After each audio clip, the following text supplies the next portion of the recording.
Hello সবাইকে, সবার কী অবস্থা? আশা করি সবাই ভালো আছেন। আজকে আমরা ব্যবসা নিয়ে কথা বলবো। স্পেসিফিক্যালি বললে আজকে আমরা ৫টা ব্যবসার আইডিয়া নিয়ে কথা বলবো। যে ৫টা ব্যবসার আইডিয়া আমার মতে যদি আপনি করেন তাহলে আপনার সফল হওয়ার বা বেশ ভালো করার অনেক বড় সুযোগ আছে বলে আমার মনে হয়। এই ধরনের ভিডিও আজকে আমি প্রথম রেকর্ড করছি না। এই সেম ফরম্যাটের ৫টা ব্যবসার আইডিয়া নিয়ে ভিডিও আমার আগেও ২টা বা ৩টা আছে এই চ্যানেলে, আপনারা একটু ঘেটে দেখলে পাবেন। এবং ওই ভিডিওগুলো ফরম্যাট যেরকম ছিল আজকের ভিডিওর ফরম্যাটও এক্স্যাক্টলি ওরকম। আমি চেষ্টা করেছি এমন ব্যবসার আইডিয়াকে অ্যাভয়েড করতে যে ব্যবসার আইডিয়া নিয়ে অলরেডি অনেক কাজ হচ্ছে, অলরেডি মার্কেটে অনেক কম্পিটিশন আছে বা অলরেডি বেশ কমন হয়ে গেছে। আমি এমন এমন ব্যবসা পিক করার চেষ্টা করেছি যেগুলো নিয়ে এখনও বাংলাদেশের মার্কেটে সেরকম কাজ হচ্ছে না।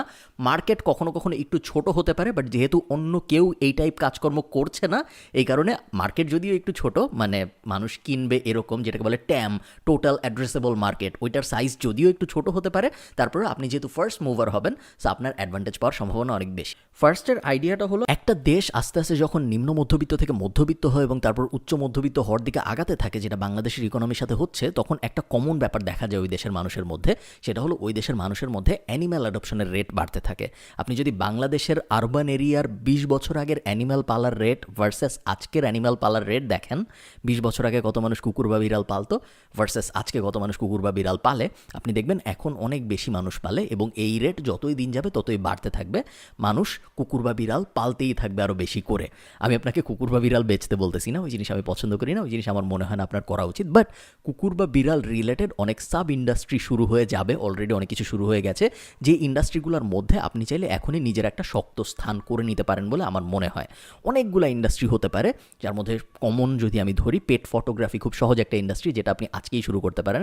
যদি আপনি ফটোগ্রাফার হন তাহলে তো খুবই ভালো, যদি আপনি ফটোগ্রাফার না হন তাহলে ফাইন্ড আ ফটোগ্রাফার, যে হয়তো আপনার ফ্রেন্ড একজন ফটোগ্রাফার বা একটা প্রফেশনাল ফটোগ্রাফার খুঁজে বের করেন আপনি, এবং আপনারা দুইজন মিলে একটা কোম্পানি বা এজেন্সি টাইপ দাঁড় করান, যে যাদের কাজ হবে আপনারা যাদের পেট আছে, যাদের কুকুর বা বিড়াল আছে, তাদের কাছে যাবেন, যে বলবেন আমি আপনার কুকুর বা বিড়ালের ফটো সেশন করতে চাই, আপনারা ছবি তুলবেন প্রফেশনালি এবং তারপরে আপনারা ওই ছবি বাধাই করে ডেলিভারি দিবেন, বা আপনার বিজনেস ব্রেন ব্যবহার করে চিন্তা করবেন যে কীভাবে প্যাকেজিং করলে এবং কীভাবে প্রাইসিং সাজালে এটা খুব ভালো একটা সার্ভিস হতে পারে। আমার মতে পেট ফটোগ্রাফির ভবিষ্যৎ বেশ ভালো হওয়ার সম্ভাবনা আছে। শুধু পেট ফটোগ্রাফি না, আপনি যদি একজন আর্টিস্ট হয়ে থাকেন, বা আপনার যদি কোনো বন্ধু কোনো আর্টিস্ট থাকে, বা যদি আপনি কোনো একটা প্রফেশনাল খুঁজে বের করতে পারেন যে আর্টিস্ট, আপনারা দুজন মিলে এই সেম কনসেপ্টটাকে পেট আর্ট প্রোগ্রাম হিসেবেও চালু করতে পারেন, যেখানে আপনি যাদের একটা পেট আছে, যাদের একটা কুকুর বা বিড়াল আছে, তার কুকুর বা বিড়ালের ছবি এঁকে বাধাই করে তাকে ডেলিভারি দিবেন। এটাও আমার মতো একটা ভালো জিনিস হতে পারে। এই দুইটা বাদ দিলেও পেট সিটিং মার্কেট প্লেস আরেকটা ভালো আইডিয়া হতে পারে, যদিও ওটা ইমপ্লিমেন্ট করাটা একটু কষ্টকর হয়ে যাবে। পেট সিটিং মার্কেট প্লেস হলো, ঢাকার বাইরে যখন মানুষ যায় বা চিটাগংয়ের বাইরে যখন মানুষ যায়, তখন তাদের বিড়াল বা তাদের কুকুর তারা কই রাখবে তারা বুঝতে পারে না। বন্ধু বান্ধবের কাছে অনেক সময় দিয়ে যেতে চায়, যারাও আসলে খুব একটা কমফোর্টেবল না, বেশিরভাগ সময় এগুলো রাখতে ঝামেলার মধ্যে পড়ে যায়। আমার বিড়াল আছে, আপনারা অনেকেই জানেন, আয়ারল্যান্ডে, এবং আমি যখন আয়ারল্যান্ডের বাইরে যাই তখন আমার একটা পেট সিটারকে হায়ার করতে হয়। আমি দিনে ১০ বা ১৫ ইউরো দিতে হয় এবং সে আসে, সেই বিড়াল খাওয়ায় যায়, বিড়ালের সাথে খেলে যায়, প্রত্যেকদিন ১-২ ঘন্টার জন্য আসে। এটা একটা উপায়। আরেকটা উপায় হলো আমি আমার বিড়ালই কারো বাসায় রেখে যাই, ওটা আরেকটা উপায়। দুইভাবেই পেট সিটারের অ্যারেঞ্জমেন্টটা করা যায়। বাংলাদেশে পেট হোস্টেল অলরেডি আছে, বাট পেট সিটিং বিষয়ক মার্কেট প্লেস এখনও বাংলাদেশে নাই। মার্কেট প্লেস মানে হলো একটা 2 সাইডেড মার্কেট প্লেস, যারা পেট সিটার হতে আগ্রহী তারা রেজিস্ট্রেশন করবে এবং তারপরে আমার মতো মানুষজন যারা পেট সিটার খুঁজছে তারাও রেজিস্ট্রেশন করবে। আপনি মাঝখানে একটা কমিশন রাখবেন এই দুইজনকে কানেক্ট করায় দেওয়ার জন্য, যেটাও আমার মতো একটা ভালো ইন্ডাস্ট্রি হওয়ার সম্ভাবনা আছে। সেকেন্ড আইডিয়াটা খুবই সহজ, upload audio books on mixtape.io। আমরা mixtape.ioতে যখন কোনো অডিও বুক পাবলিশ করি, আপনার একটা জিনিস খালি মাথায় রাখতে হবে যে আপনার copyright free audio book publish করতে হবে। সো ৬০ থেকে ৭০ বছরের আগের বই খুঁজে বের করেন এবং তারপর ওই বইটা রেকর্ড করেন। আপনি যদি নিজে রেকর্ড করতে না পারেন, বা যদি আপনার মনে হয় আপনার ভয়েস খুব ভালো না রেকর্ড করার জন্য, দেন ফাইন্ড আ প্রফেশনাল বা ফাইন্ড আ ফ্রেন্ড যার ভয়েস ভালো রেকর্ড করার জন্য।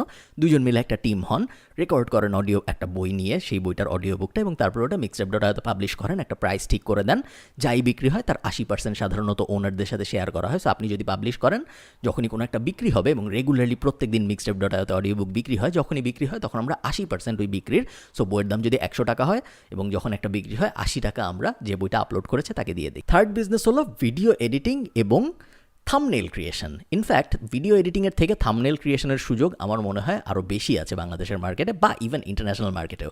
প্রত্যেকটা বিজনেসেরই না, ফার্স্টের যে দুইটা আইডিয়ার কথা আমি বললাম, ওই দুইটায় যে কথা আমি বলেছি, এই কথা এটার জন্য সত্যি। কোর স্কিলটা আপনার থাকতে হবে জরুরি না। আপনি থাম্বনেল ক্রিয়েশনের একটা বিজনেস দাঁড় করানোর জন্য আপনার নিজেরই থাম্বনেল বানাইতে পারতে হবে, এটা জরুরি না। অ্যামাজনের জেফ বেজোস আকাশে রকেট পাঠাচ্ছে, বাট অ্যামাজনের জেফ বেজোস রকেট বানায় না। সো আপনি থাম্বনেইলের একটা ব্যবসা দাঁড় করাইতে পারেন, আপনি পেট সিটিংয়ের একটা ব্যবসা দাঁড় করাইতে পারেন, আপনি পেট ফটোগ্রাফি একটা রিলেটেড ব্যবসা দাঁড় করাইতে পারেন। তার মানে এই না আপনার ফটোগ্রাফার হইতে হবে বা ওয়েবসাইট বানাইতে পারতে হবে বা থাম্বনেইল ডিজাইন করতে পারতে হবে, গ্রাফিক ডিজাইনার হইতে হবে।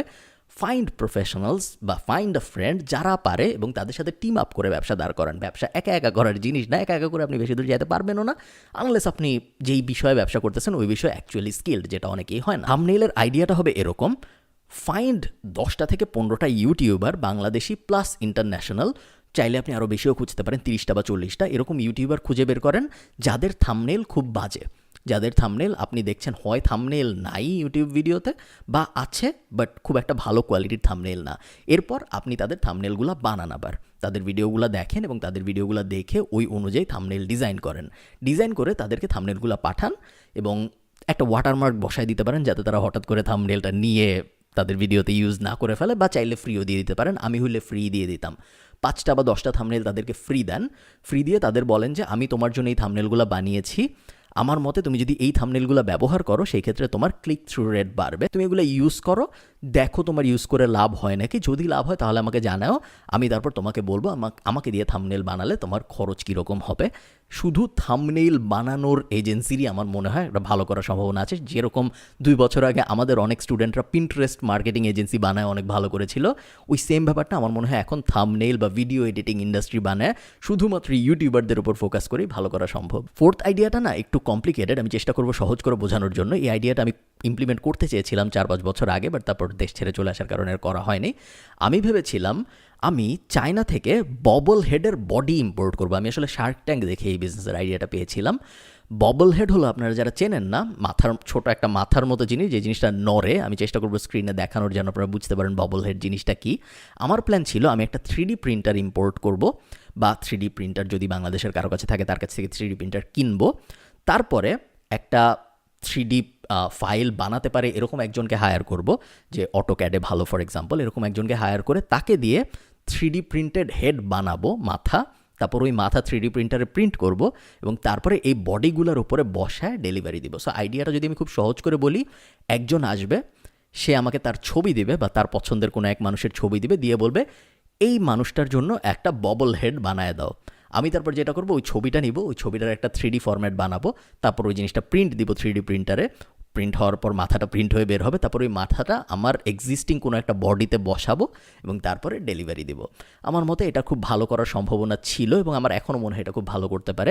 3D প্রিন্টিং ইন্ডাস্ট্রিটা বেশ ইন্টারেস্ট, এবং এই 3D প্রিন্টিং ইন্ডাস্ট্রিরও না অনেক সাবসেকশন আছে পেট ইন্ডাস্ট্রির মতো, যেই প্রত্যেকটা সাবসেকশনেরই অনেক ভালো করার সম্ভাবনা আছে। লাস্ট এই আইডিয়াটাও আমি ইমপ্লিমেন্ট করতে চেয়েছিলাম বাট করা হয়নি। একদম করতে করতে চেয়েও শেষ পর্যন্ত করতে পারিনি। আমি ইভেন স্যাম্পলও আনিয়েছিলাম। সেটা হলো, আপনারা জানেন যে পৃথিবীর প্রথম টুথব্রাশ এখনও মাটির সাথে মিশে যায় নাই। পৃথিবীতে প্রথম যে টুথব্রাশ বানানো হয়েছিল সেই টুথব্রাশ যেহেতু প্লাস্টিক, এই কারণে এখনও মিশে যায় নাই। প্রথম টুথব্রাশও এখনও মাটির খুঁড়লে পাওয়া সম্ভব টেকনিক্যালি। আমার প্ল্যান ছিল আমি একটা বাঁশের টুথব্রাশের ব্যবসা দাঁড় করাবো। আপনারা যদি উডেন টুথব্রাশ লিখে গুগল করেন তাহলে আপনারা অনেক স্যাম্পল পেয়ে যাবেন এবং অহরহ বিক্রি হচ্ছে। বাট একটা টুইস্ট ছিল। টুইস্টটা হলো, আমি সবাইকে বলতাম আপনারা আপনাদের নাম পাঠান, যে নামটা আমি ব্রাশে প্রিন্ট করে দিব। আপনারা যদি নীলক্ষেত যান বা আপনাদের নীলক্ষেত ইকুইভ্যালেন্ট যা আছে আপনি যেখানে থাকেন ওখানে যদি যান এবং তাদের যদি আপনি একটা বাঁশের কিছু দেন বা কাঠের কিছু দেন, তারা এটার উপরে নাম খোদাই করে বসিয়ে দিতে পারে। সো আমি, আপনার একটা ফেসবুক পেজ আছে, আপনার ফেসবুক পেজে আপনি ব্রাশ বিক্রি করেন বাঁশের, এবং এই ব্রাশ আমি কিনতে চাই। আমি যেটা করবো, আমি আপনার পেজে নক করে বা আপনার ওয়েবসাইটে নক করে বলবো আমি 5টা ব্রাশ কিনতে চাই, নাম লিখে দিবা ফারহান। ব্রাশে নাম লেখাটা খুব ভালো আইডিয়া, বিকজ যাদের হাউস হোল্ডে 3-4 জন 5 জন 6 জন মানুষ থাকে তাদের ব্রাশ কিন্তু বেশ কনফিউজিং হয়ে যেতে পারে বা সম্ভাবনা আছে হয়ে যাওয়ার। প্লাস বাচ্চারা যদি ব্রাশের গায়ে নাম লেখা থাকে তাহলে টুথব্রাশ ইউজ করতে আরও বেশি উদ্বুদ্ধ হবে বলে আমার মনে হয়েছিল। আমি নাম লিখিয়েও ছিলাম, বাট তারপরে যে স্যাম্পলগুলো আমি এনেছিলাম ওগুলো আমার পছন্দ হয় নাই বা ওগুলোর কোয়ালিটি খুব একটা ভালো ছিল না, এই কারণে আমরা ওই আইডিয়াটি নিয়ে আগাই নাই।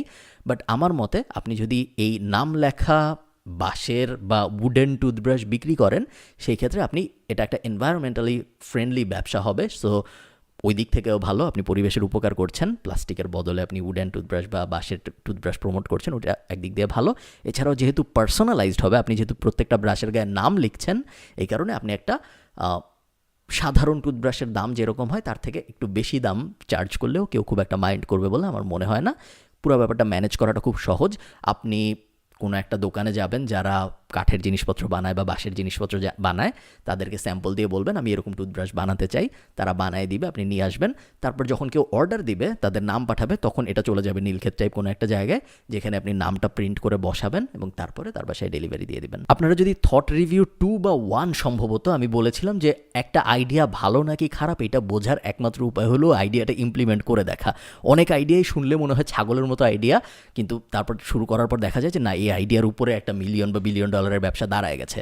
আবার অনেক আইডিয়া আছে শুনলে মনে হয় যে এর মতো মহান আইডিয়া আমি জীবনে কোনো দিন শুনি নাই, এত ভালো আইডিয়া, বাট শুরু করার পর দেখা যায় যে ওই আইডিয়ার আসলে কোনো ভাত নেই, ওই আইডিয়া কেউ কিনে না।